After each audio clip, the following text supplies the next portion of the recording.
آج ماں باپ کی خدمت نہیں کر رہے ہیں. کوئی ماں باپ بیمار پڑتا ہے.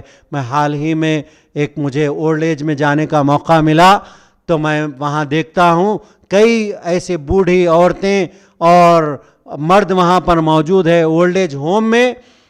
وہ لوگ کہتے ہیں کہ پانی لے کے آ رہا ہوں بول کے میرا بیٹا مجھ کو چھوڑ کے چلا گیا پانی لانے کے لیے, مجھے چھوڑ کے یہاں پر چلے گیا, اب تک میرا بیٹا نہیں آیا.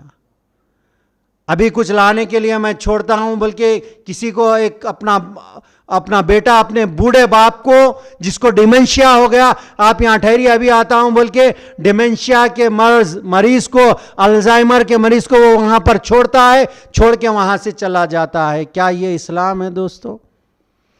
کیا میسج دے رہے ہیں؟ اسلام تو ماں باپ کے حقوق کو, ماں باپ کے درجے کو اس طریقے سے بتایا.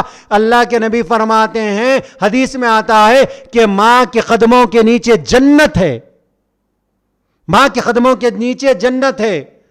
اور دوسری حدیث میں آتا ہے باپ جنت کے بیچ کا دروازہ ہے. کیا ہم لوگ جنت کو گھر میں ان کی خدمت کر کے اچھا ان کا خیال رکھ رہے ہیں, یا ایسے لوگ جو اپنے بوڑھے ماں باپ کو وہاں پر اولڈ ایج ہوم میں چھوڑ رہے ہیں؟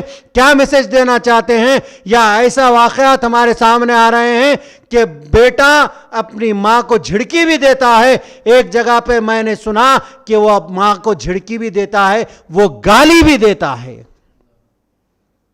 کیا اس کو جنت مل سکتی ہے؟ جنت اس کو نہیں مل سکتی.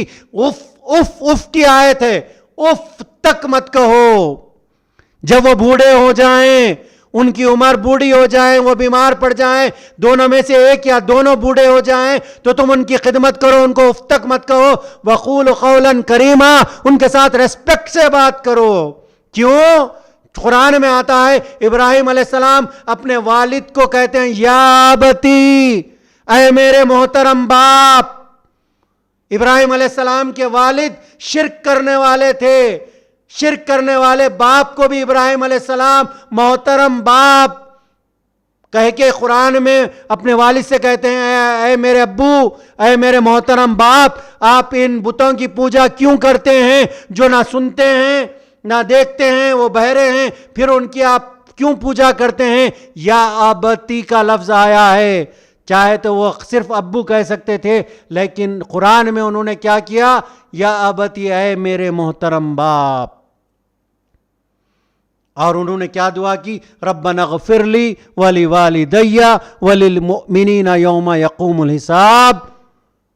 اے اللہ میرے والدین کے ساتھ, اے اللہ ان کے والدین کے ساتھ اچھا سلوک کریے اور ان کی غلطیوں کو معاف کریے اور ان کے اوپر رحم فرمائیے. ربنا اغفر لی, ان کو اے اللہ ان کی مغفرت فرمائیے. ولوالدی, میرے ماں باپ کی. وللمؤمنین یوم یقوم الحساب, حساب کے دن اے اللہ میرے ماں باپ پہ رحم فرمائیے, ان کی مغفرت فرمائیے. کا مطلب یہ ہے اگر کسی کا باپ کافر بھی ہو جائے, اگر کسی کا باپ وہ اگر مشرک بھی ہو جائے, تو ان کے ساتھ اچھا سلوک کرنا ہے, حسن سلوک کرنا ہے, ان کو اف تک نہیں کہنا ہے. لیکن ہم لوگ اف کے بجائے ماں باپ کو گالی سے بات, ماں باپ کو جھڑکی سے بات. بہت افسوس ہوتا ہے دوستو.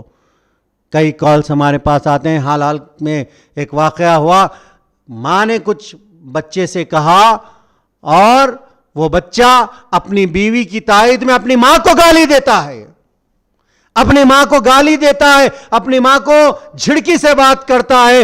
ایسے نوجوانوں سے میں کہنا چاہوں گا جو اپنے ماں باپ کو جھڑکی سے بات کرتے ہیں یا گالی دیتے ہیں یا دھکا مارتے ہیں, ان کا حشر دنیا میں بھی برا ہوگا, آخرت میں بھی برا ہوگا. کیوں؟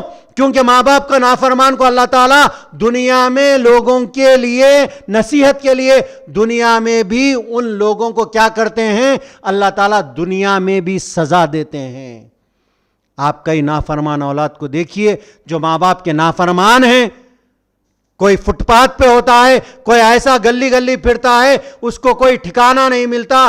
یہاں پر بھی اس کو کیا ہوگا؟ یہاں پر بھی اس کو عذاب دیا جائے گا.